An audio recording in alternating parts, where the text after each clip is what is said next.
Hypersonic मिसाइलों से नया हमला। नेतन्याहू की रिहाइशगाह पर ड्रोन हमला। हमलों में 14 इसराइली हलाक, 380 जख्मी, 35 लापता। इमारतें मलबे का ढेर बन गई। तल अवीव के करीब फौजी अड्डा और मुसाद का हेडक्वार्टर्स खाली करा लिया गया। ईरान ने हिफा के मौशी मराकज़ को भी निशाना बनाया। रिफाइनरी में आग लग गई। पावर स्टेशन को भी निशाना बनाया। बैतियाम के इलाके में भी तबाही। तल अवीव पर भी मिसाइल बरसाए गए। दर्जनों इमारतें खंडर बन गई। सैकड़ों इसराइली बेघर। इसराइल पर हाइब्रिड ड्रोन मिसाइल भी दागे गए। ईरानी टीवी का दावा, इसराइल बाज ना आया तो हमले मजीद बढ़ाएंगे। पासदारान इनकलाब ने खबरदार कर दिया। ईरान का 3 F-35 समेत 10 इसराइली तैयारे मार गिराने का भी दावा।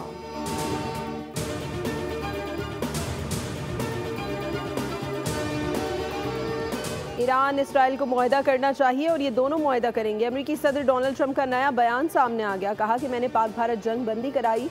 हमने तिजारत का इस्तेमाल करके पाक भारत के बेहतरीन लीडर से बात की।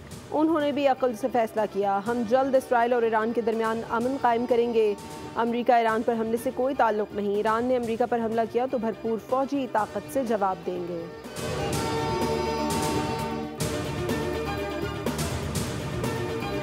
और आलमी बैंक ने बैनुल-अक़वामी मईशत पर ताज़ा रिपोर्ट जारी कर दी। रिपोर्ट के मुताबिक हालिया बरसों के मुसलसल मनफी दबाव के बाद आलमी मईशत को बड़े चैलेंजेस दरपेश हैं। तजारती कशीदगी, पॉलिसियों की गैर यकीनी सूरत हाल और सियासी तनाज़ात आलमी तजारत में रुकावट बन चुके हैं। रोज़गार के मौक़े नाकाफ़ी, इंतहाई गुर्बत में कमी के लिए इक़दाम कमज़ोर करार दिए गए। मौसमियाती तब्दीली, कर्ज़ों का बोझ और अफरात ज़र जैसे मसाइल भी मईशत की राह में रुकावट हैं। सब्सक्राइब करें और बेल दबाएं ताकि कोई खबर रह न जाए।